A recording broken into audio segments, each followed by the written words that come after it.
Welcome back to a special edition, election night edition of Street Fight Politics, because turning the other cheek just gets you another punch in the nose. My co-hosts are Ed Westerfield as a physician. He's our resident historian, and he's an entrepreneur. He's really known for knowing the inside scoop, and that's what we'll go to him for tonight. My other host, I'm getting used to saying co-host. My other host is Harry Ramsbottom. Harry's our military expert. He's a military analyst, has served in the military, from a military family, and has experience in national security and intelligence. So we'll look to him for that. It's election night, boys. It's the moment we've been waiting for. Wow. Yeah, I described it on my Facebook page as this is with other people the what's the soccer thing every 4 years? World Cup. What the World Cup is to some people, this is to me if death were on the line. That's right. Well, I mean, I look at it, it's like that game the Mayans used to play where, the only person that scored a goal, you got to behead the other team. So. Well, and that's what's going on here in the United States. One thing we know is this is not going to be the blowout that we were hoping for that will put an end to this kind of racist, fascist ideology, this new Republican Party that's full of creeps. I wonder what you guys think. Well, I was looking to Florida for the early look at what this was going to be. And sadly, I think Florida gave us that early look. If Florida had been a blowout, it had been an early victory or an early call, I think that would have given us some indication. But it's not. We're still not quite there. And it seems like with every other percent that comes in, it's either Biden or Trump ahead. And I think Florida is going to be the nail biter here. So let's discount Florida and let's look at North Carolina. Let's look at Pennsylvania and the Rust Belt states. And let's see what Arizona comes in. Oh, and surprisingly, even with only 50 some odd percent in, Texas right now is blue. Texas will be the big surprise of this race, even if it does go the traditional red state that it is. I'm looking at Pennsylvania right now. Joe Biden has a huge lead so far, but that includes most of the cities where he's expected to win. And not some of the rural counties are not in yet. So, but right now he's at 71% of the vote. So that's a pretty big lead for Donald Trump to recover from. Now, we won't know until all the votes are counted, but Pennsylvania is looking like, in the same way that Florida might go for Trump, Pennsylvania is going to go for Biden. And that's really the state we need. We can win without Florida. Correct. In fact, I've been saying for a couple of weeks now that Florida's not going to go blue. And not planning on that. So what happens after Pennsylvania? What are we looking at next? Well, okay, let's talk about that. Yeah. It's going to take a while with Pennsylvania. And I've talked about on my own page and in other fora, this red surge and the blue surge and what that means. And what we're seeing in these early reporting states, especially Florida and North Carolina and Texas, and Arizona, by the way, is that they count their mail-in and early ballots first. They've been counting these ballots since they arrived at the. They just projected New Jersey as the for Biden. Yeah, that again, no surprise there. Right. But the point is that so we're getting these early returns in, and even if it's in the high, 70, 80%, we're looking at mostly those ballots that were returned early. What remains to be reported in those particular states is the ballots that were cast today. And we're going to see what happens. Well, go ahead. Well, I think there's also another issue to pay attention to, especially in states like Texas, where you have a Senate race in play and, a couple of congressional races that have been historically Republican and may very well flip. And the models that they've been using to take the Senate back for the Democrats didn't include Texas. So if you flip Texas's Senate seat, that's a that's the third one we need. That's the third one we need. Any one is the third one we need. I will say that the The Southern Senate races, the Democrats are underperforming for their were expected to perform. They were expected to be closer races than they are. John Ossoff is getting blown out, for example. And it's looking more and more like the Senate, we will eke out, again, not have a blowout, but eke out a win there. And let's set expectations for everybody. Winning the Senate is actually more important strategically than winning the White House. I know that's counterintuitive, but the reality is that if we own the Senate and we will own the House, that's not really in question, then we can control Trump. Yeah, that's totally not true. Trump does what he wants. He's all the stuff he's done at the border. I'm sorry, I didn't mean to be that harsh, but this idea that this is a street fight. This idea that the other levers of government are going to control Trump hasn't proven to be true yet. Well, tell me who's going to pass legislation when both houses are against him. He doesn't care about legislation. He just cares about dictating. He issues edicts, and so far, his departments have followed him and done what he wants. That's why we have 525 kidnapped children, because they kidnapped them but didn't write down their parents' names. Okay, I mean, he can do terrible things. I get that. We know that. But he cannot control the whole of government. And just as Obama was stalled for the last 4 years of his presidency, so will Trump be if we hold the Senate. And, oh, by the way, I'm not giving up on the fact that I think we still can take the White House as well. I just want to make everybody understand that the Senate is at least as, if not more than, important than the White House. I will say that the Senate is important to the future governance, but not to whether or not the United States becomes a dictatorship. And that's really what's at stake here. Trump wants to have a dictatorship that he's in control of, that he passes down to his children, and that's his goal. I think we all agree on that. That goal will probably not be thwarted by having a slim lead in the Senate, because we can't impeach him. We can't control him. He just takes money from whatever it's been allocated for and spends it on whatever he wants. The guy is a rogue actor, and as long as he's there, to me, in my opinion, there's nothing more important than getting rid of Trump. Okay, well, let's see what happens here in the next several days. And by several days, I mean several weeks.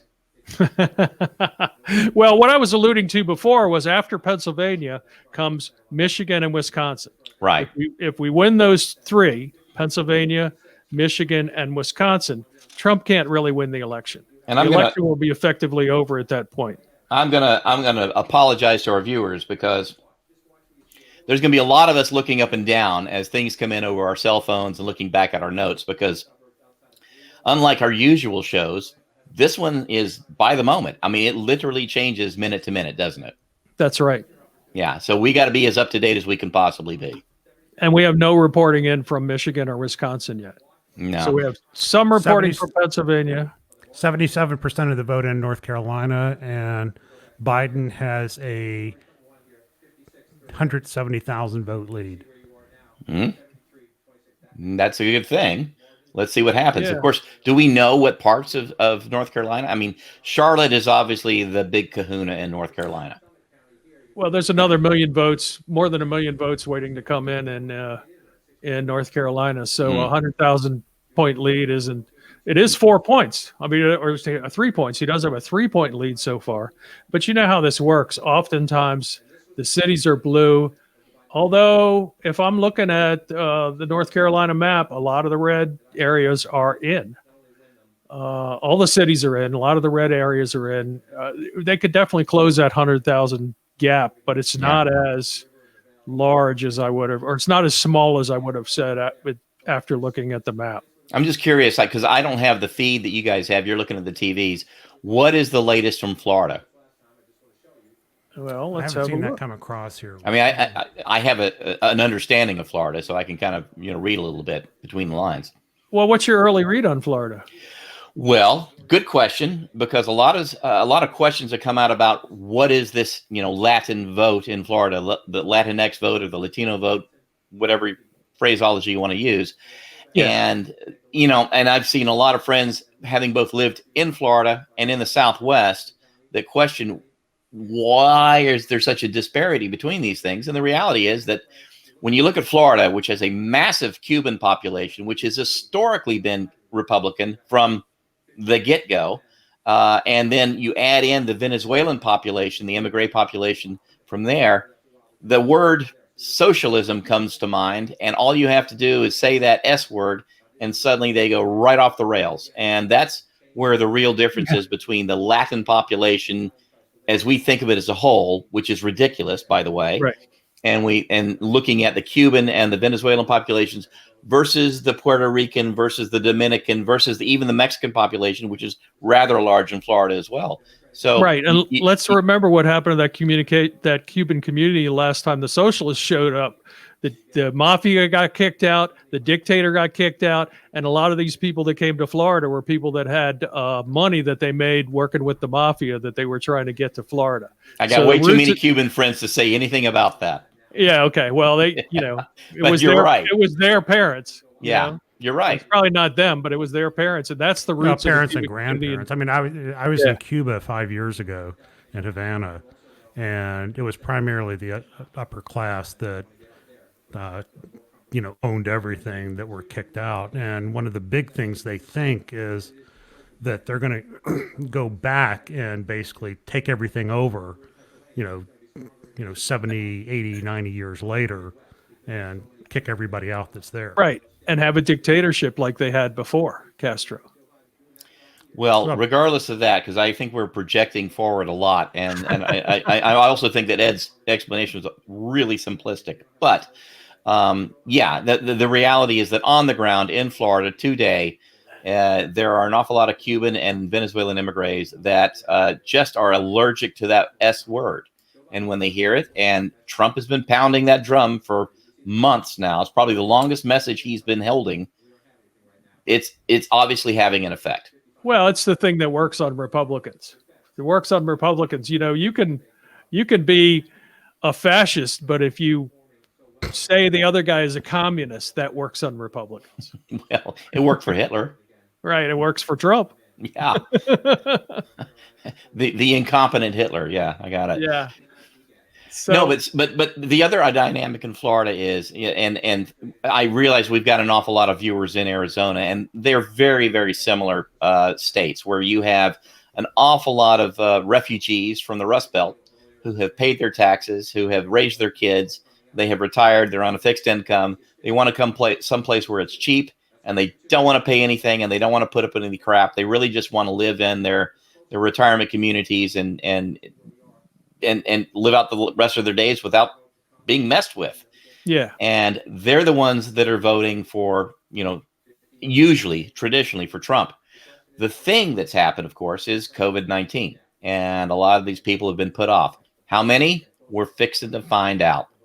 Well, here's the interesting thing, too, about Florida. As of right now, 90% of the expected votes are in every county. And Joe Biden still maintains the lead there. So he could very well pull it out. He could. This is going to be a nail biter. I said that at the top of the hour. Right. But every county is reporting, and some are, reporting large margins, but, everybody's got about 90% of the expected vote in. So overnight, we'll learn what that other 10% did and whether it flips the current lead. We might learn quickly because Florida is very good at gathering those votes. And for people who remember 2000, yes, Florida, much like the pollsters, has learned their lesson. Right. And the Biden lead has just flipped to Trump. So. Oh, Jesus. There we go. Okay. The 3-point Biden lead became a 3-point Trump lead in about a second. So it really is going to be a nail biter, and we'll see. We really will. If I will say this, though, if Biden does win Florida, he was correct when he said on the trail that it really is the game over.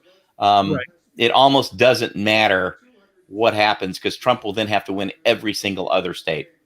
Florida is just that decisive. Right. Florida is critical to Trump, not important. I mean, every state is important, but not necessary for Biden. Biden can still win without Florida. Correct. He could still win without Florida and Pennsylvania, but that's a situation where Biden has to get everything that's up in the air. And that really is true. So, all the pundits have said, Pennsylvania is the deciding state, maybe, but you're absolutely right. Without both of those, it's going to be really tough. Yeah. Well, you certainly think Biden thinks it's important because he basically spent the last 3 days of his campaign in Pennsylvania. So, Well, I think Right. there's a morale thing there as well. I mean, for Biden to lose the state he was born in would be pretty tough. I mean, Trump immediately discounted New York because everyone there knows him and hates him, rightfully so.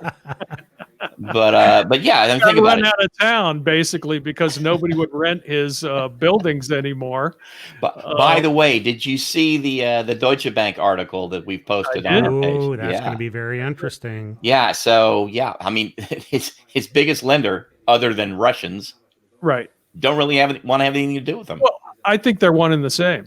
I think the Deutsche Bank money is Russian money, Yeah, I think Yeah, so. they're laundering it. and they've had there have been suspicions of that for a decade. That Deutsche Sure. Bank was the money laundering um, thing for the Russian oligarchs. So And it really disappoints me that Germany has allowed that to happen, honestly. right, But there you are. yeah, a country that we usually hold in high esteem has let us down in that regard. Of course, that's the case with every country. The devil's in the details, and when it comes to the rich guys, the devil's behind the rich guys. Funny how that works. Yeah, yeah, it's all about money. Um, we're looking at what, about 30% of the vote in Pennsylvania now? Is that right? I don't know. Dang it, it was just up there. Just missed it. Gee whiz. I hate it when that happens. Well, anyway, it's a small portion of the vote. So Yeah, there's Biden, still a lot to come. So. Biden has a pretty good lead there, basically double what Trump has at this point. And Go ahead. but with so little of the vote in and the city's already in, it looks like Montgomery County has gone for Biden, and that's a real meaningful one in Pennsylvania because Montgomery County has that's Northampton County. These maps are so small. Well, while we agitate and aggravate ourselves over the details there and try to test our 50-plus-year-old eyeballs, I do have something fun to say. Go ahead. So as you may know from my pictures that I sent earlier to you guys today, it just so happens that the Trump campaign headquarters is literally the next block over from my office building. And Missed. so a friend of mine was down in the local Starbucks, which we all share with them. And this morning, I'm just going to read this. I walked in and there was a guy and a girl who were probably 24-ish out the cashier ordering coffees. The girl looked like a mini Kaylee McEnany, and the guy was wearing oversized khakis, blue blazer, and wearing a mask with a presidential seal on it. So dead giveaway, right? Pretty obvious. As the girl gets her coffee, she says to the guy, "Hopefully coffee will help ease the tears." I can tell you, I went by there later today, and there were a couple of heavily armored Tahoes out front, one with DHS plates. So some poobahs were there, and this is just after Trump's big press conference there that was publicized. So I mean, he was there today, Right. and there were a collection of 20-somethings in terribly fitting khaki clothing, etc., looking a little poorly outside the there on the entryway. So, I think they know the jig is up, and they're going to be more surprised than anyone if he pulls it out. And I don't think he will. I really don't. Regardless of these early results, they're early results, and I think we're showing okay. Yeah, I'm confident that things are going to end up the way we thought they were going to end up, but we predicted, I think, on our last show that either it would be a Biden win or a blowout. And I think we can safely say now we're not going to get the blowout we wanted. No, that was optimistic, hopeful, but yeah. We're not going to get the Senate blowout we wanted. The House, we'll add a few more, and we have many more than we need now. So that's fine too. I'm not even looking at the House. I mean, that really is just a foregone conclusion. Right. Yeah. So what about other states? What's happening in Arizona, Ed? I've been looking, and they're not up yet. So they typically. But I mean, in terms of what your observations were today, you and I both went to polling places today in Arizona. This is my last broadcast from Tucson before I head back to my regular studio in Washington, D.C. But since I'm here, I went to a couple of three polling places in highly Hispanic neighborhoods where the Hispanic population is 75% of the population of those communities, because I thought that would be the place most likely for Republican shenanigans to happen, for voter intimidation to happen. And interestingly enough, there was none of that at any of the three polling places.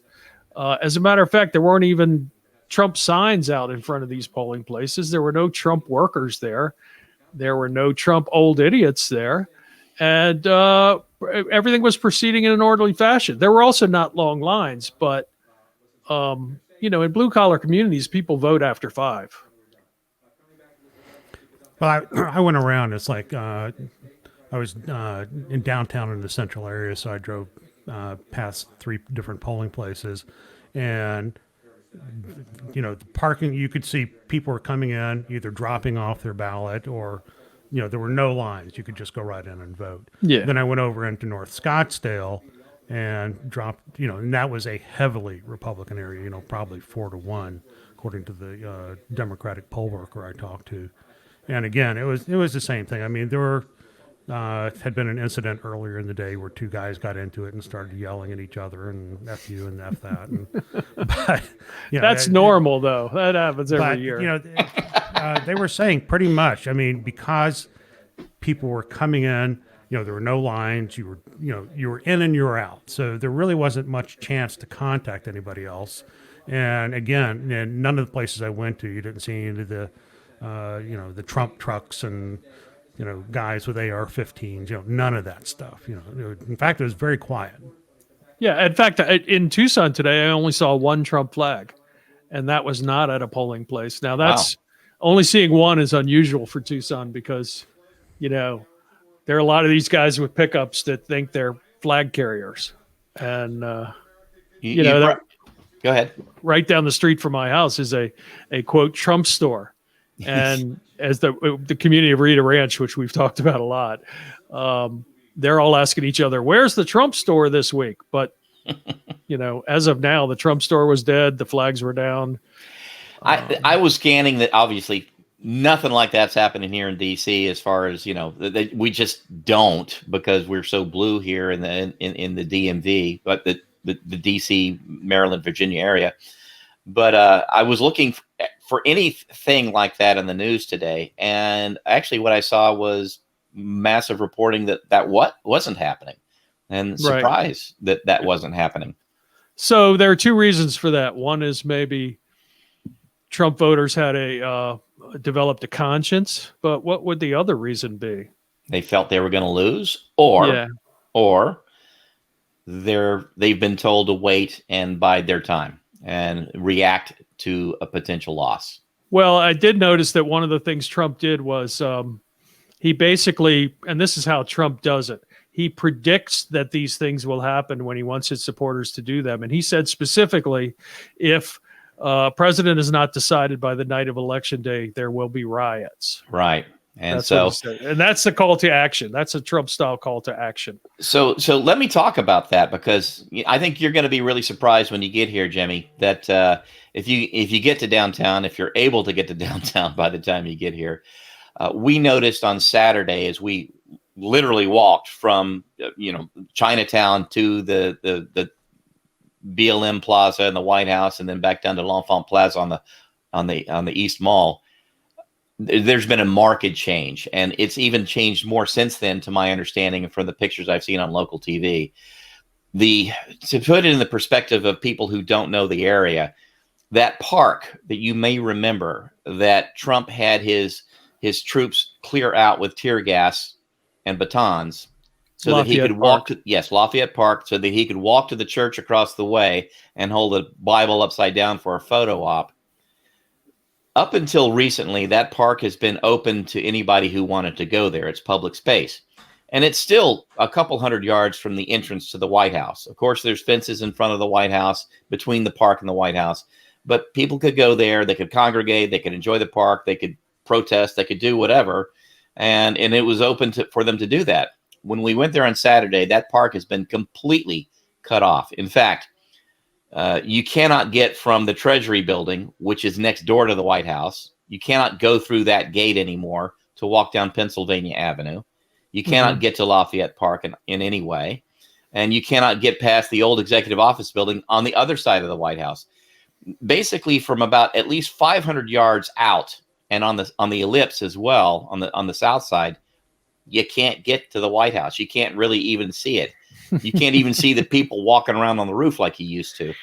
And it's fascinating from one aspect, but at the other side, it really is heartbreaking because the president and his minders have walled off the presidency. They have walled off those areas of power. I look at it, they're walling them in, so we know where to find them afterwards. Well, there's that, except, you can land a helicopter pretty much anywhere inside that perimeter. So, right. It reminds me of Saddam Hussein's palace. Very much so. It was a big walled city, like China back in the day, the Great Walled City in China where the royalty spat. And that's kind of what, it's what he did during the Black Lives Matter protests. He did a similar thing, although I'm not sure it was that big. And put up it's bigger. It is much bigger than that. Yeah. It's a strangely paranoid thing to do in a country where the only person that threatens the peaceful transition of power is himself. Well, and I think the point of, if he's projecting out to his minions, hey, wait and protest the vote, that's who's protesting. Because the Black Lives Matter folks here in D.C., again, as you probably remember, they got rid of the idiots who were breaking windows and doing things. Mm-hmm. I mean, they just don't allow them. They self-police. And the protests in the latter stages, almost all the stages past the first week or so, were simply people of every stripe and variety, of every age group, of every ethnic group out there protesting for the same thing with no violence. It was the police that were being the violent. Yeah, exactly. The only violence that happened was when the police were violent with the protesters. Some of them reacted by breaking windows, but no protester in D.C. at any time or in many other cities aggressed. Yeah. They didn't aggress. They didn't destroy. Now, you can imagine if you get beat up and gassed by a cop for exercising your peaceful rights, you might be a little mad. You might throw a brick in a window. I'm not recommending that, but you can see how that would happen. But in so many of these cases, the violence, my neighbor here that lives 1,000 feet up from me and a half a mile away, where I live here, said that his son was traveling around to cities, including New Orleans and Memphis and some other cities. And he said both he and I were shocked that those cities aren't burning. There was no city that was ever burning. No. But Trump said every day, your cities are burning. Your cities are burning. What do you have to lose by voting for me, black people? From the metro station that I get on the train every morning and get off the train every night, I can see clear as day the Washington Monument. It's just not that far away. I would guess no more than 5 and probably more like about 3 miles as the crow flies. Right. And you yet, can probably see it from where you get off and get on too. That's what much closer because I'm getting off and on in Rosslyn. I can absolutely see it. It's not even 2 miles away from that point.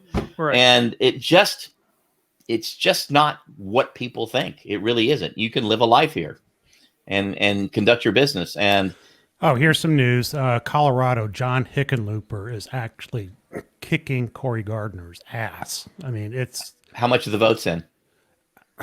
Enough for them to declare Colorado for Biden. All right, there we are then. Okay, and so Cal we picked Cunningham up another seat. Is up by about 60,000 votes over Tom Tillis, the incumbent. Lindsey Graham, unfortunately, looks like he's going to retain his seat. Not surprised, but Mitch McConnell's going to retain his seat. They've already of course for him. Yeah. He's got the best seat money can buy. Well, it depends on whether it's a majority seat or not. Well, it's maybe second best seat the money can buy. So let's talk about the Senate race for a little bit, because that is, I mean, we alluded to it earlier. It is really important. And whether you want to say it's more important than the White House or not, okay. But the reality is that we're looking at only losing one seat, and that's Alabama. And that was the biggest no shit of like the race, correct? Right. They had such a terrible candidate that, people couldn't even hold their nose and vote for him, the Republican candidate.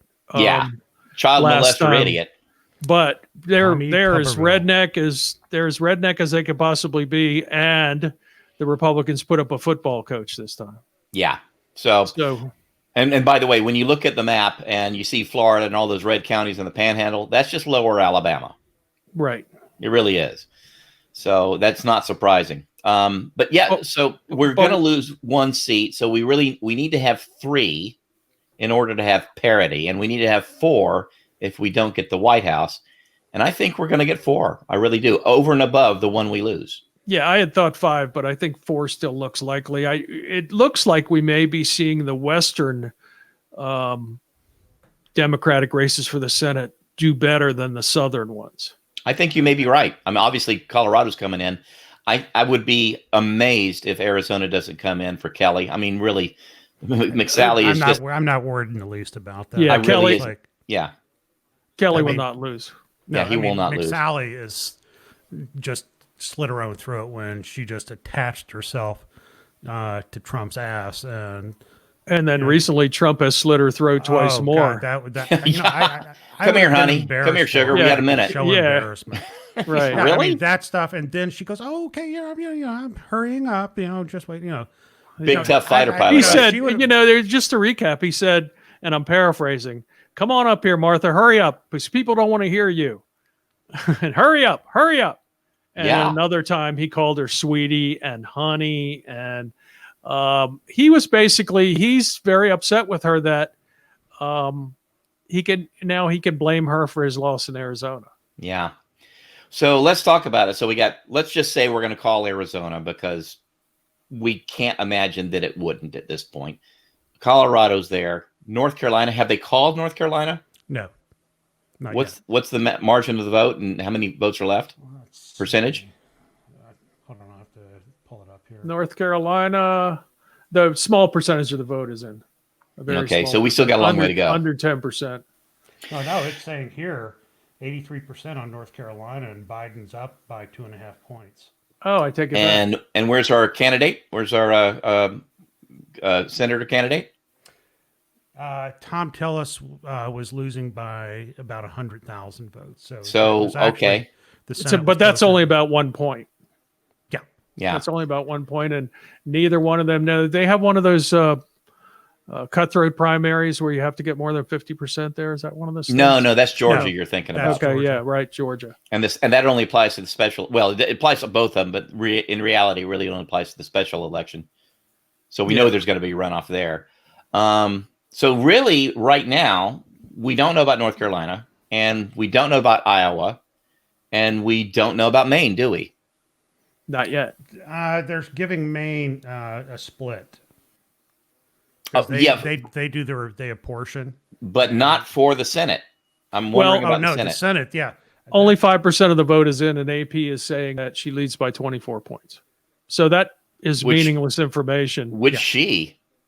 There's Susan two she- Collins, Okay, all right. the one we were Yes. talking about. They're both she's. So, I mean, good for that. We're going to have another woman senator, and we're going to retain one, but one of them's going to be red and one's going to be blue, and that ain't as good as it could be. No, I don't think. But it's basically a blowout for Susan Collins, where she sits. So this is what we're seeing. We're seeing all through the South, all through the Northeast, Republicans are retaining the Senate seats they have. So we're really depending on the West Yeah. to keep us from having another Mitch McConnell cabal in the Senate, which we've seen to be so harmful over the years. Oh, I think when you look back on the history, by the time that we are all in our dotage, or maybe you guys are gone and I'm in my dotage, we're going to see that Newt Gingrich and Mitch McConnell were the real evil villains, and Donald Trump was just a chump in this. He's a symptom. He's Yeah.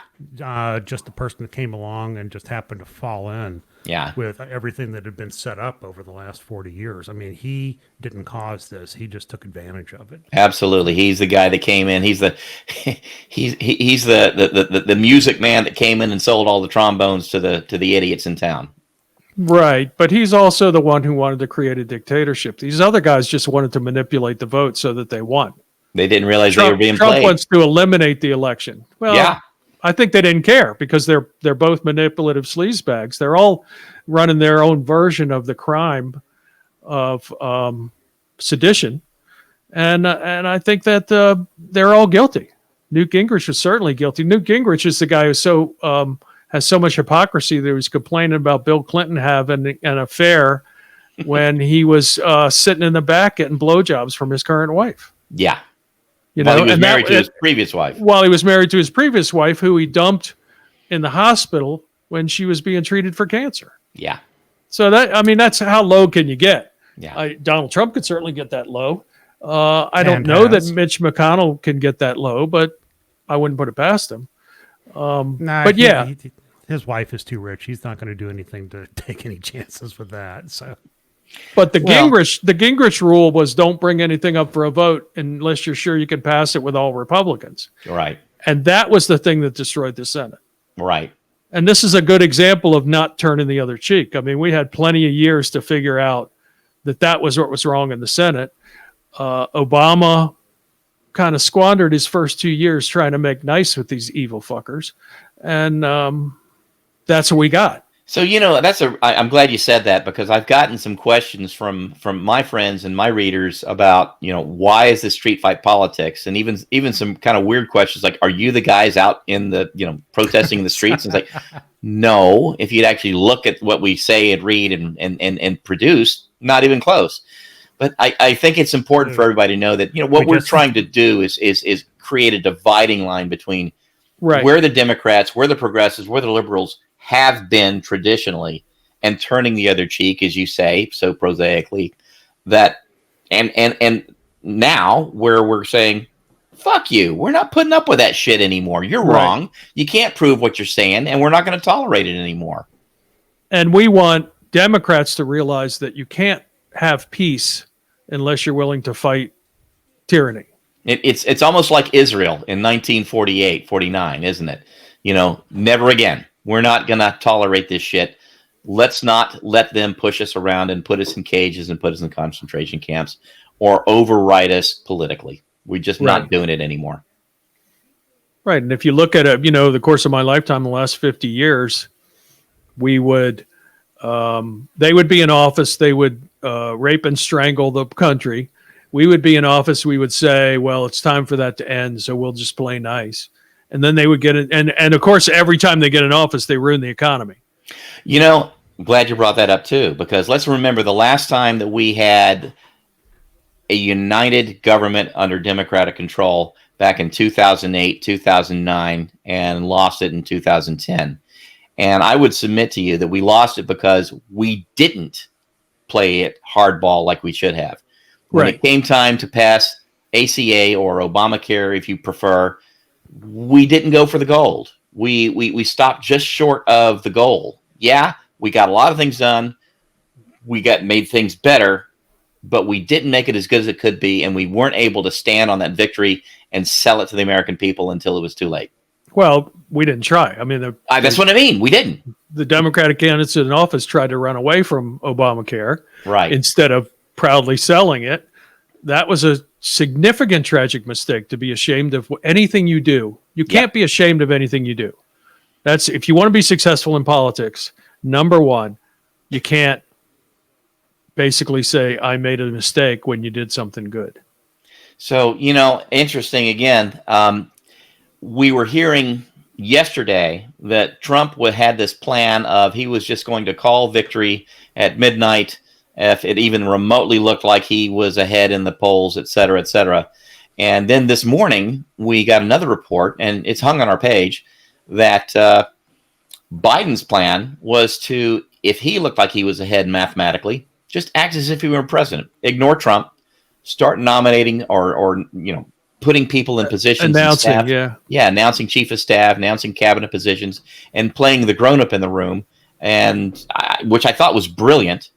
So part 3 of that story now is tonight, just before I came up here, was that Trump had kind of climbed down from that plan and said, we're just going to see what happens, which I thought was really kind of funny. We'll see what happens. We'll see what happens. But I'll be surprised now, knowing that Biden's plan is to call his bluff on that. I'll be surprised if Trump, who I don't think has ever really been much of a poker player, will actually go forward on that. Well, and that's the way he works. He makes a plan. If he gets caught, he denies it, and then usually follows through on his plan. But the idiocy of this particular plan is he's not going to be ahead when we go to bed. Right. The election will not be decided, but he will not be ahead. Right. Well, Trump can play poker, but all he does is every hand he goes all in. That's and Right. bluffs. That's him playing poker. And well, every once in a while you do that. You do catch a card and you win. That was 2016. Right. So now we have to look at it and say, if you're really playing poker, can he? And no, he can't. I mean, it's like he cannot change his style. Which is Well, the why other we're- thing, the other characteristic of Trump, which I will not miss, is that he always feels like he has to tell you when he screwed you. He does. That's very It's true. not enough for him to win or to screw you. Well, that's He part of always his has to- psychological pathology. I mean, it's Right. like when you go to medical psychiatric textbooks and read the definition of a narcissist, you're just reading along, and you could just take Trump's picture, put it in. This is a classic narcissist, not from just a little bit. We're talking psychiatric DSM Right. diagnosis. Yeah, I don't know what the most recent DSM is now, but if you want to look for that, look for the American Psychiatric Association Diagnostic and Statistical Manual. And they continually update it and take things out and put things in. But narcissistic personality disorder has lasted, I guess, since I was using the DSM-3 back in the day. And it's worth a read. It's worth Googling narcissistic personality disorder. Yeah, if you Google it, it'll come right up. So, So- I mean, if you've been paying attention to the news, I mean, it's like everybody has quoted different parts of it. So it's almost once you see it all in one location, it's go, oh yeah, I've seen that in the newspaper. Everybody uses that when they talk Right. about them. So I'm going with the latest Politico projections here, and I just uploaded it as of 9:42. So like now, 131 electoral votes for Biden, 93 to Trump. But there are still, especially in these key states, there are still so many votes left out there that we're right where we were when we started. We just don't know. Well, Right, I want to peel back to something Jimmy had mentioned, that over in the East and the South, we didn't see any movement toward the Democrats. It's like all the Republican senators, have kept their seats. It looks like, there were no upsets or surprises. What does that portend going forward? Well, that's an interesting question. The South has always been our, for want of a better phrase, our tar baby.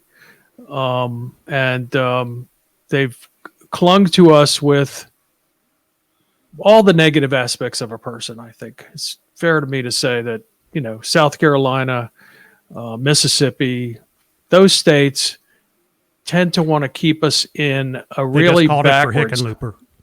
Good. Excellent.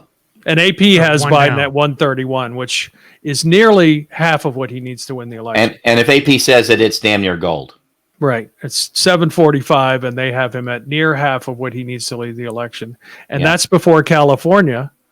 Right. Well, I mean, that's before you add in Oregon, Washington, and California, and that's going to be 80, 65, 70 something votes. Yeah, California alone is 55. So Ed, didn't the polls just close in Arizona about 2 hours ago? About 44 minutes ago. Yeah, they closed 44 minutes ago. It's been my experience is that it takes about an hour before they start putting stuff up on the website. Yeah, So an hour and a half. on So my- that's going on to my tell us a cell lot. phone, I've got the Arizona election site there, and my phone will get pinged the second they put anything up. So Okay. Well, let us know when you ping.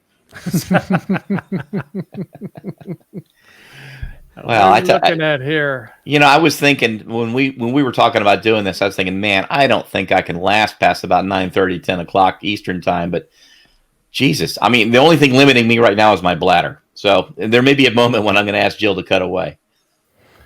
well, we've been holding back. It's like but well, I mean, the difference is by this time 4 years ago, I was breaking out the whiskey. Yeah. Well, you may want to break it out again because Donald Trump has significant leads in Wisconsin and Michigan at this point. True, but he looks like Biden's ahead in Minnesota. Wisconsin is only, according to my Wisconsin. source, 25% in. So we Yeah. don't know nothing. That doesn't tell us anything. But I mean, Right. they've got it leaning Trump in Wisconsin and Michigan. Ohio, they've got Ohio Trump up now. Yeah, Trump will win Ohio. I think we can count I've on that. discounted. Yeah, I think we can count on Trump winning Ohio. And so another question is Iowa. That's been bandied back and forth a couple of times, and we'll nothing see. reported yet. Yeah, Yeah, and I think Wisconsin, I think, is one of those states that's not allowed to count the votes early. that is correct. Wisconsin and Pennsylvania both. I mean, they won't get the. They'll get the early votes in. They'll get today's votes in first, Right. which will probably be red because that's just So Republicans far, they're vote not, on the day and Democrats vote early, and then we'll get the blue surge after in those states. So Well, that's what I'm looking at those. I mean, you got to remember the early voters that were standing out in line. The last 14 to 20 days.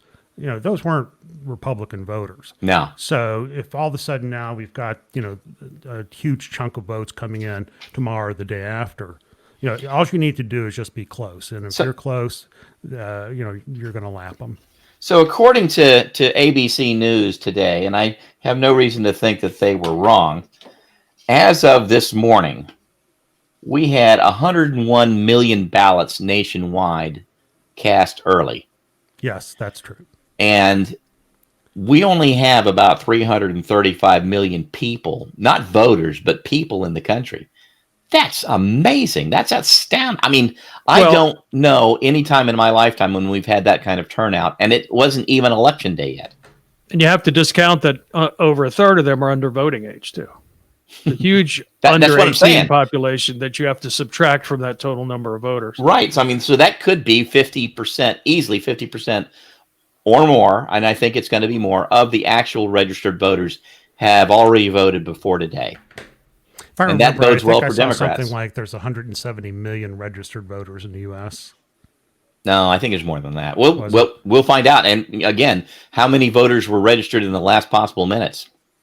I know Republicans were pushing very hard, and they were showing really good numbers as far as registrations go. So, again, it's going to be a nail biter, guys. I wish it weren't.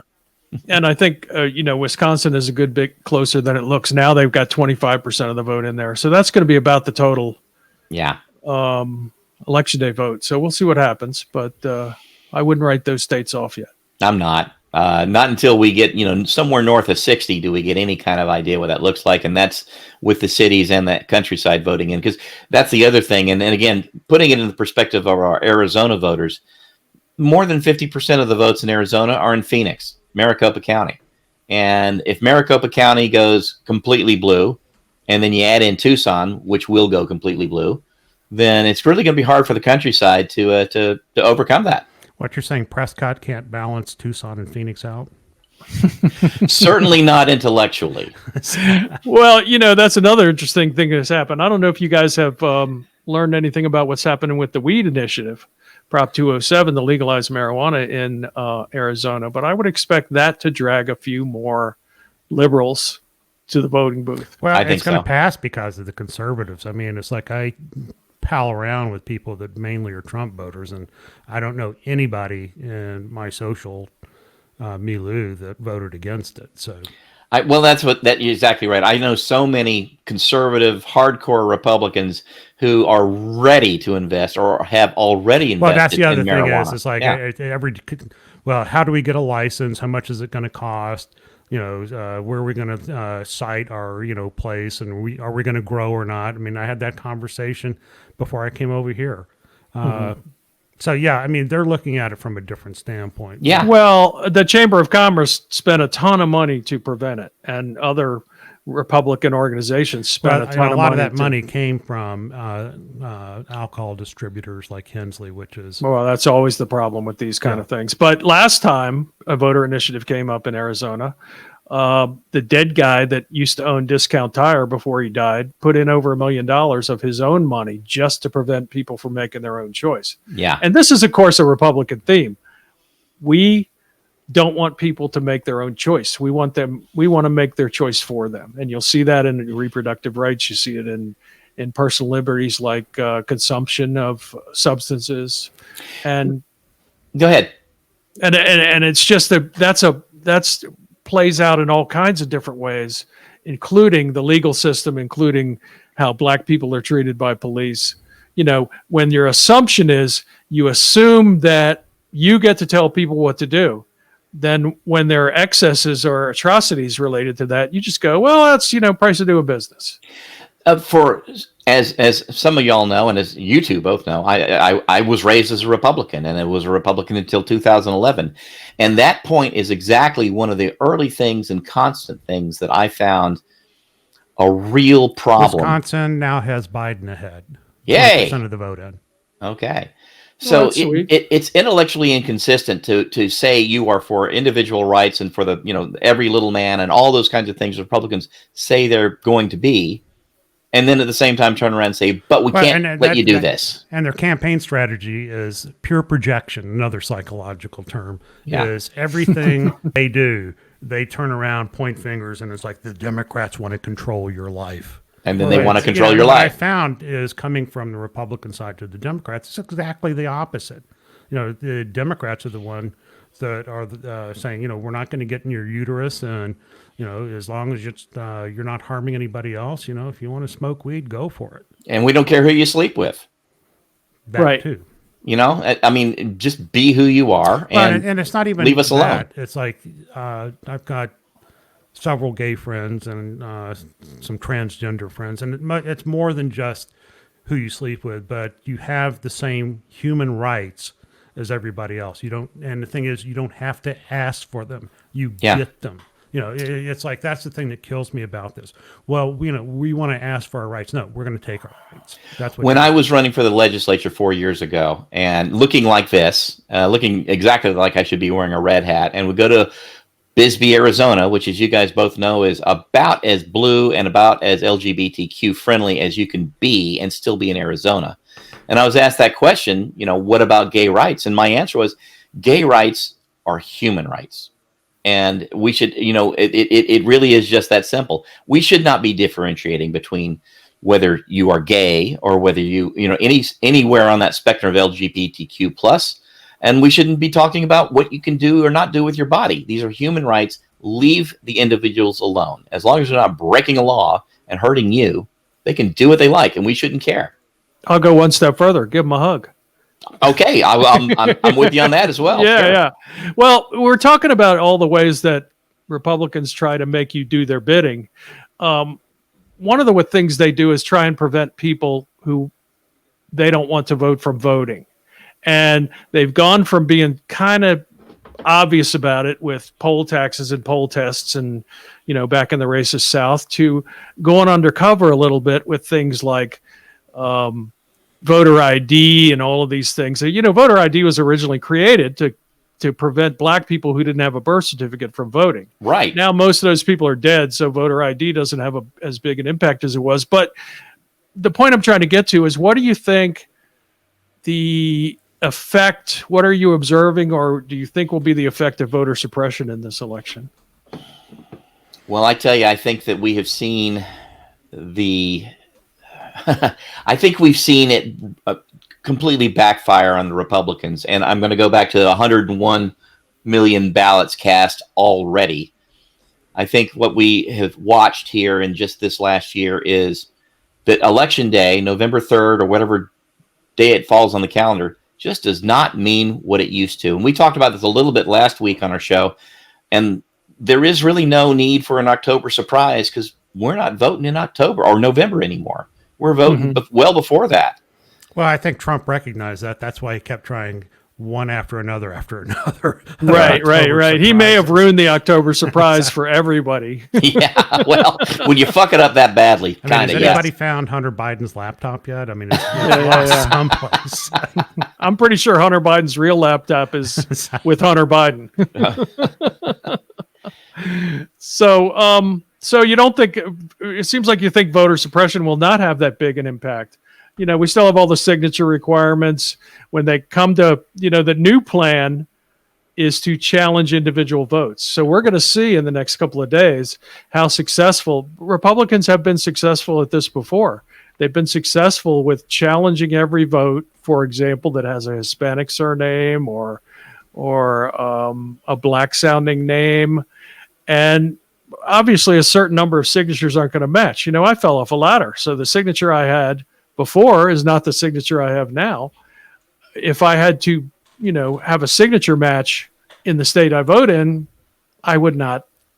Oh, now here's something. Here's a thought. What if Biden wins the presidency but doesn't get the popular vote? Wouldn't that be a kick in the ass? Wow. I mean, that would be fun.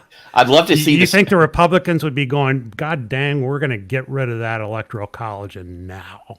Well, Yeah, right. But, you know, the way the electoral college works, in effect, is that it benefits Republicans. It never benefits Democrats. It's totally skewed toward Republicans. And that wasn't the original founder's intention No. for it. But now that that's what it is, it's time to dump the electoral college. I completely agree. I think the fact, if you read Federalist 68, which was written, we presume, strongly presume by Hamilton, the whole point of it was that people of reason, people of education, in other words, a very classist idea that the hoi polloi should not be allowed to directly elect the president, but that they should have interlocutors who were better than them, more intelligent than them, to keep people of bad character. I think that's the exact quote. Individuals of bad character from becoming the president. Mhm. Well, guess what we got? Guess what the Electoral College handed us? Right. And we all know it, and there's no skating around that. We got a complete piece of crap for a human being, and we're all being punished for it, to include the Republicans. Well, I think the danger is that if you get an election where all of a sudden, instead of just by a 3 million margin, you start getting 5, 7. I've seen some models that you could have a 10 million overvote by Biden and still lose the election, the college. Mhm. That is dangerous for political stability. Right. And Right. I mean, that's one of the things we've sort of been exploring over the last, 4 weeks or more is, what are the chances of having violence? Now, as of tonight, I'm actually feeling pretty relaxed about that. It's like, I don't think you're going to be, seeing anybody mass out on the street and doing anything. But, looking at these numbers now where you've got, them running scenarios left and right, who could win, who doesn't. We get out, 3 or 4 days, and I think that's when the danger starts. Right. You start seeing, votes start to go, and then Trump comes out and says they're stealing the election, and Proud Boys need to get going. And I'm less worried about them than I am about Republican lawyers. And it's Yeah. worth noting that 4 of the sitting justices on the Supreme Court were involved in Yes. Bush v. Gore. So I think you're right. We all projected violence, and there has been, yes, and there still could be, depending on what happens tonight.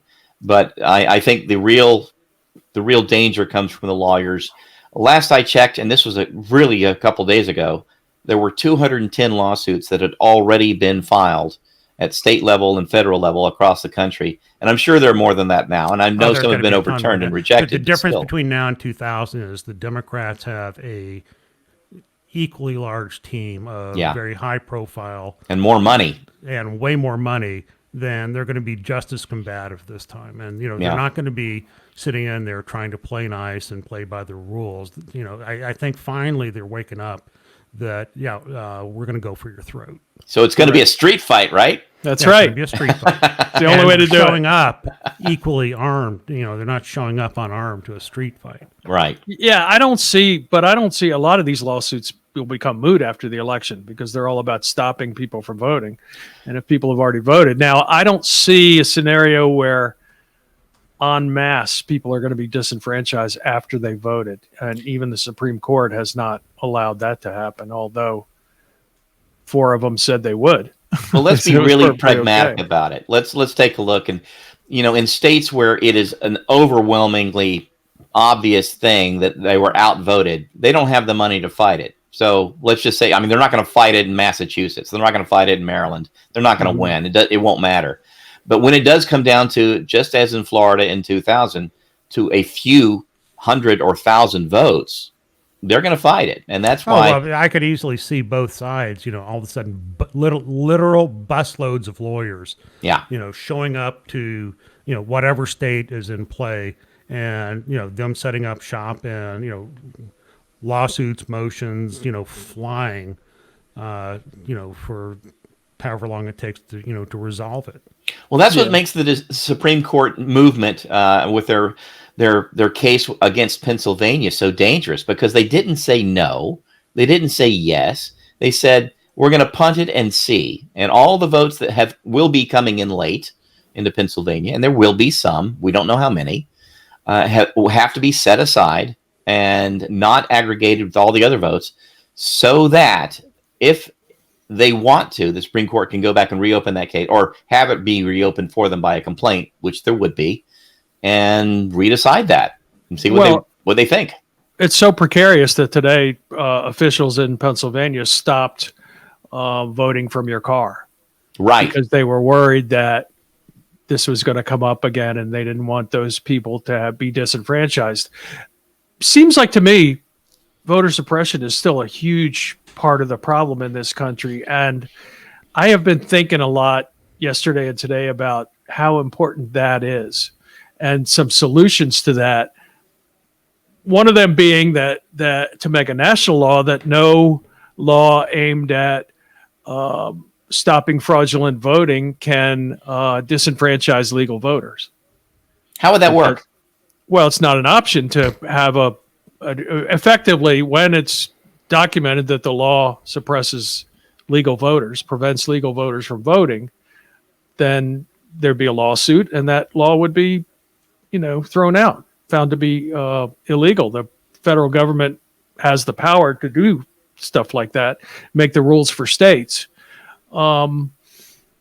And, I've spent 2 days, I've been thinking about this, so I haven't written a piece of legislation yet, but it seems like to me there's no reason why the federal government can't say, if the net effect of your voter attempt to reduce voter fraud is that you prevent more people from voting than you prevent people from fraudulently voting, then the law is meant to solve. If you create more problems than you solve, that's not a legal remedy to illegal voting, which really doesn't exist. Well, I'm not saying no, and I'm not disagreeing with you, but I do think that would be a really huge door for any legal artist to walk through and challenge. I don't see how you'd wrap that one up so tight that it couldn't be in litigation for years. Well, I think it might be, but okay. You have to start somewhere. We can't just time after time after time. The reason Wisconsin is a blue state, is a red state, is because of voter suppression. Voter suppression 100%. by, let's be realistic, by gerrymandering. Well, not just gerrymandering, by all the stipulations they have about how and when and where you can vote, and making voting really complicated. It's more than just gerrymandering. Gerrymandering is another problem to solve. I'd like to solve that one too. I'd like to, see legislation that voting districts have to be the most compact that they could possibly be, and that will mostly eliminate gerrymandering. Nebraska's did that very well, and it's a mathematical equation. Right. And amazingly, with that mathematical equation, they have come out with a relatively balanced legislative map where, if you got 40% Democrats and 60% Republicans, that's what actually shows up in the legislature and shows up in Congress. If you don't cheat, you'll always get a fair result. Yeah. Not really deep. No, not really. I immediately agreed to it and then said, well, yeah, fucking A. Yeah. I'm looking back at the numbers here now. For Florida, and Trump is up by almost 400,000 votes. But that's the panhandle effect. This always happens in Florida. It always looks good in Florida until the panhandle comes in, and then it goes to shit. But that's less than 400,000 votes. I'm looking at it. It's 5606 for Trump and 5223 for Biden. And I'm no mathematician, but that's less than 400,000 votes away. And we still have 9% of the state to go, and it's a big state. So But is that all in the Panhandle? So when I look at it, no, everything is reporting in, just varying degrees of reportage. Okay, so it's not over till it's over. But I can't tell you how No. many times I've been disappointed by the trend in Florida Well, neither have I. That's why I Being- left. being stopped by the Panhandle. Like I said, it's lower Alabama. So Yes. that's where you Same are. thing happens every time. As I said, I wasn't counting on winning at this time, and I'm not surprised that we're not at this point. Yeah. Well, it would have been nice to have, and it still might be nice to have, but it ain't there yet. I'm looking at Georgia now. Georgia is 54% of the vote in. It's just going to be, again, that's another nail biter there. We'll see what happens. I never expected Georgia to come in on our side. I never really hoped for Georgia to come on our side, but we'll see. But North Carolina is looking very promising. North Carolina right now is at 87% of expected vote in. So we still have 13% to go. And oh my God, it still is a nail biter. But I think that we're waiting for a lot of that vote coming from blue areas, which is why they've not called it one way or the other. But it's definitely leaning towards Democrats. Well, So are again, any big cities that haven't reported yet or haven't? I don't have the granularity on this. I Yeah. mean, I'm maybe. Oh, look at this! Oh, hang on. Arizona. Arizona's on the map. It's looking look at that. early. County, way to go. So right now it's still we've got 131 for Biden and 99 for Trump. That's decisive. That's going to Well- be pretty impressive. Yeah, Yavapai and Pinal, the places you'd expect to go for Trump, are going for Trump. But it looks like the entire rest of the state looks pretty, blue. Yeah, Well, I guess let's- Sedona was too stoned to make it to the polls. But again, let's remember that in Arizona, you've got the propensity for the red surge because Arizona counts the early votes first, Right. and then they'll count the daily votes, and those are largely Republican. So we still got a ways to go. Well, we don't know, how the daily vote's going to turn out. But we're We making don't. a supposition. But there might be a fair number of Democratic voters who wanted to vote on Election Day because of the mail problem.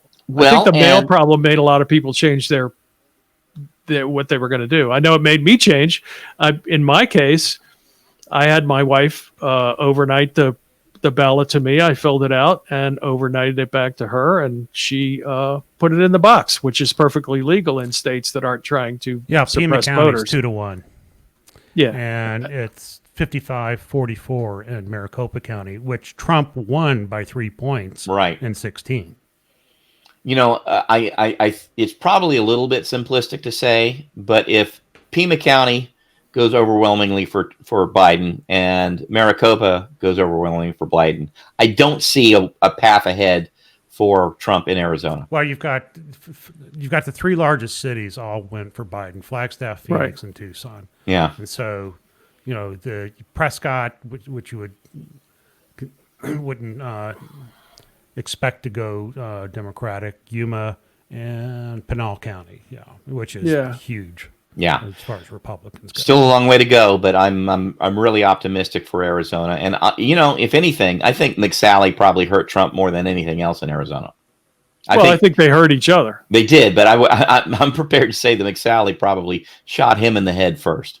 Usually, what happens is the presidential candidate drives the True. Senate candidate along with them. But in this case, they're both flawed people. Yeah, she was it's hard terrible. to- I mean, hard to say who was worse. she couldn't beat a Democrat 2 years ago, right? Yeah, There's well, even her- a thing called the McSally Shuffle, which is the way she answers questions. It's not just avoiding the question; it's worse.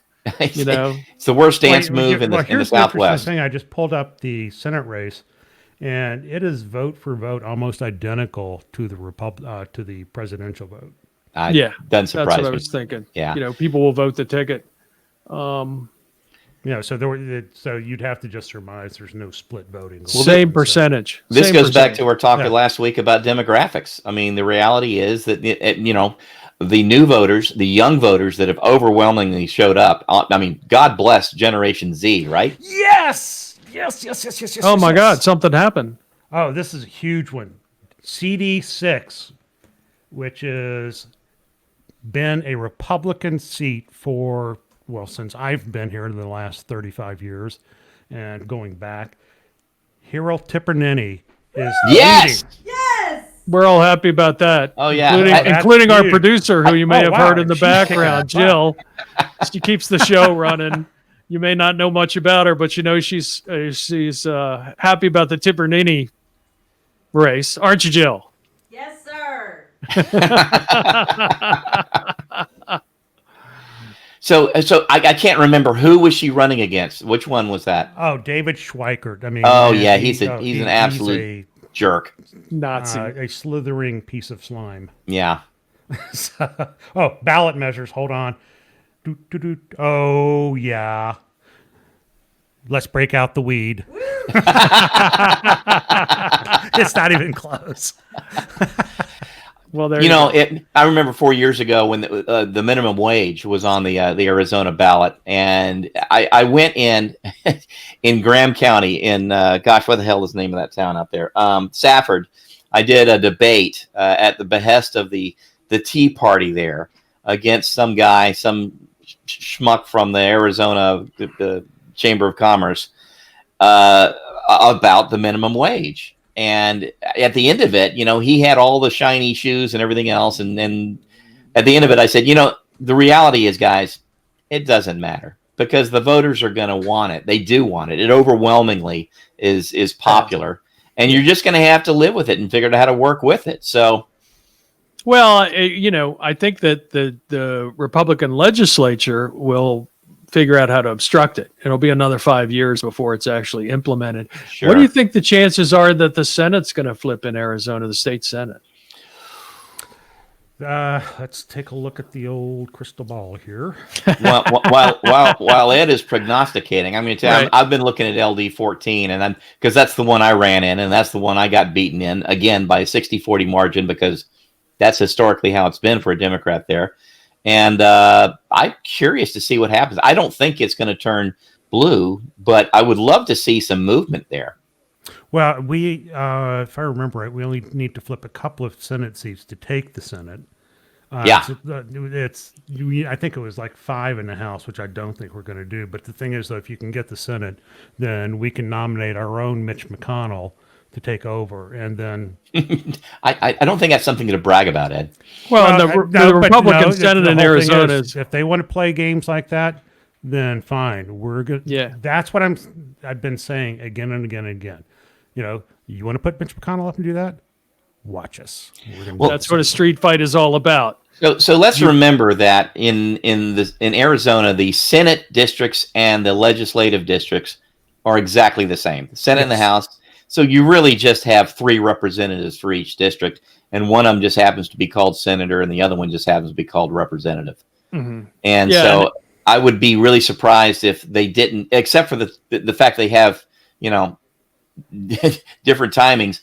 I really think it would be strange if we didn't just completely kick out one or the other side. 72% of the vote is in for Arizona now. Actually, updating, Mark Kelly has more votes than Joe Biden by about 30,000. That's interesting. Yeah, that is interesting. I mean, it's still so close. You know, the state Senate in Arizona couldn't even pass a measure last year to stop rapists from having parental rights, Yeah. which they do in Arizona. You Yeah. can be raped by a man, become pregnant, have a baby, and he gets to co-parent with you. Yeah. So, but you know that going back to the vote of Kelly versus Biden, or not versus Biden, but comparing the two, I think it does speak to my argument that McSally's that much more unpopular than Trump. Which tickles me because honestly, you know, you would think I'd be predisposed to like her, coming from, you know, a similar, at least a military background and those types of things. But she's just awful. She just Right. really is awful. Well, her whole career has been shameless self-promotion from Yes. the very start. I mean, you know, to me, the most telling thing is that, you know, when you're in the military and you're running for office, there's always the obligatory ad where you go back and, you talk to your classmates at the academy or, basic training and what a great guy you were, and they'd follow you to hell and back. And, if you had a command that everybody under your command just loved you, and there were none of those ever for McSally. Ever. There was none of those Right. ads that were people that knew her came in and said, you've got to elect her. She's the real deal. Yeah. At every stage of her career. I'm not going to speak to who had, whatever assignment and how they did out there. She was a competent pilot. She got her commands and everything. Let's be realistic and understand that she got her commands at a time when the Air Force and the military, DOD in general, were looking for competent They needed women a to woman, promote. and they bucked her up, the line so that the males in charge could burnish their resume that they had promoted a woman. And so she stepped in and filled that role. And again, And I I'm just going to disagree. say she did a competent job at every level of command and did what she needed to do. I'm not going to attack that, but when it came time to running for or being a senator and being a representative, she just sucked, and she totally kissed his ass. She was a competent middle manager in the military. Yeah, but she's not qualified to be a leader. no, She's not even qualified to give an honest answer to any question. which she hasn't. And I think that's going to hurt her. I think her political career is not going to rebound. I would be it's over in surprised if it Arizona. ever rebounds. It's over in Arizona. Well, if it's over in Arizona, she has no place to go. Yeah, what's she going to do? Move to Idaho? Over is over. I think she moves to D.C. and becomes a lobbyist or something along those lines. I think that's her next step. What ties does she have to Arizona? I'd pay $1,000 to watch her walk down the street here in Tacoma Park.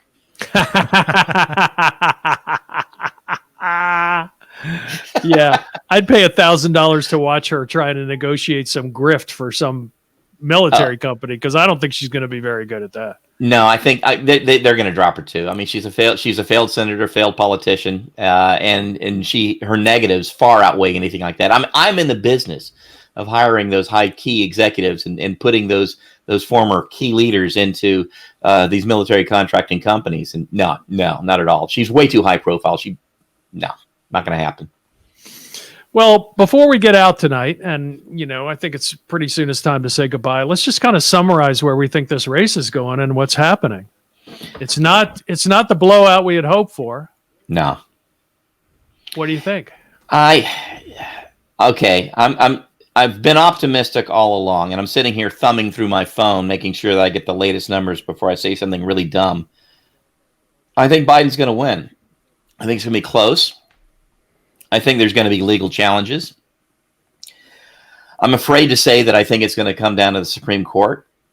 But when you look at the states left here, and right now we're looking at 131 and 99. When you look at the states that are left here that are just even remotely blue or remotely red, we still got California. We still got Nevada. We still got Washington State. I think we're picking up Arizona. And I think we're picking up Arizona. So it's not going to be pretty. It's not going to be sudden. It's not going to be soon. But I think it's going to be inevitable. And I'm going to say the same thing with the Senate. Ed, do you have any more granularity on the Senate? I'm not able to pick that up.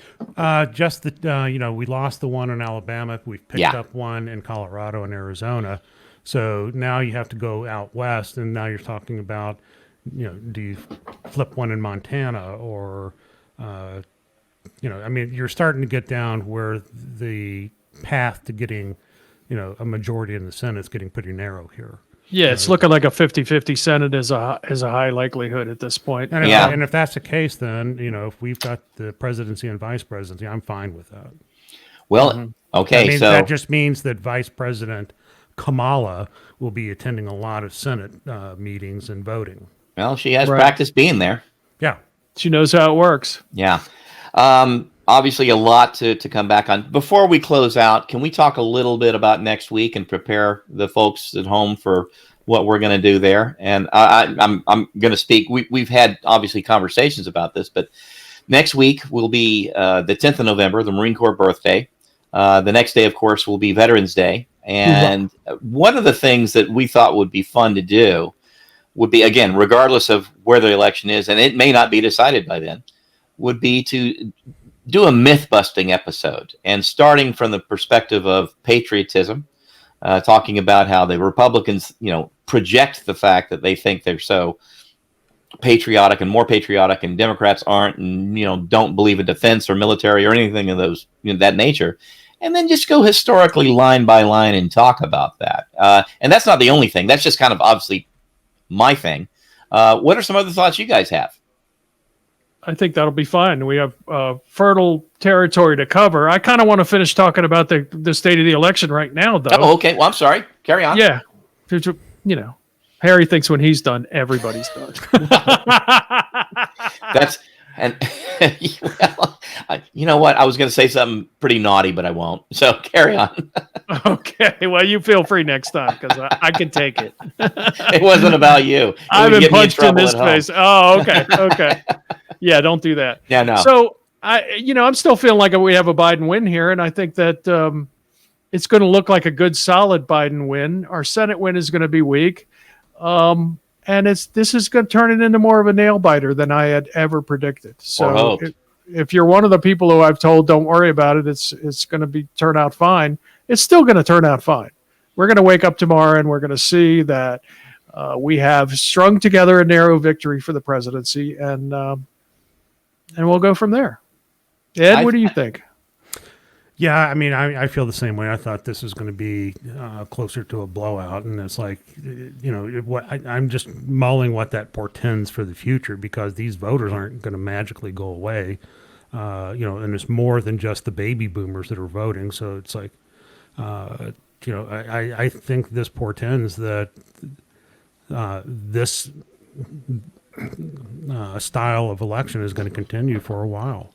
I keep thinking that, the demographics are eventually going to catch up, and, the millennials and Gen Xers will, start, being the people that drive politics. But, I think it looks like a large part of those are Trump voters.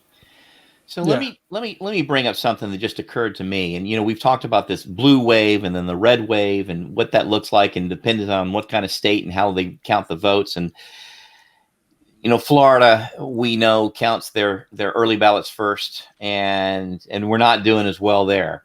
But then again, we never really thought we might. We're kind of hopeful. But in places where the opposite is true, where the state counts the daily votes first and then counts afterwards the early votes, Pennsylvania, Wisconsin in particular, we still are in the game, and we haven't counted those early votes, and there were a lot of them.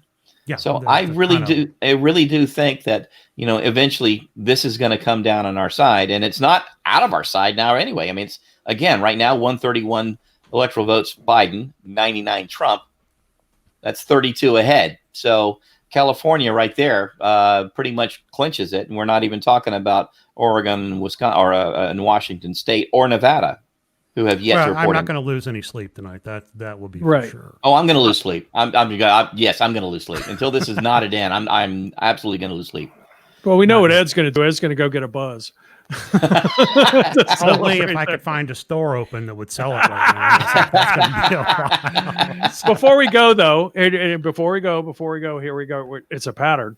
Let's talk about the exit polls, because the exit polls have some surprises in them. And I'm looking at this is a national aggregation of the exit polls. It looks like the thing I didn't expect to happen is that Biden is currently leading Trump in the exit polls from today's voting. Didn't expect that either. 49 to 48. Now, Trump's strength has always been white men without college. And we expected him to go 60% to men and that to be made up by women. But right now, of the people who voted today, 49% voted for Biden, 48% said they voted for Trump.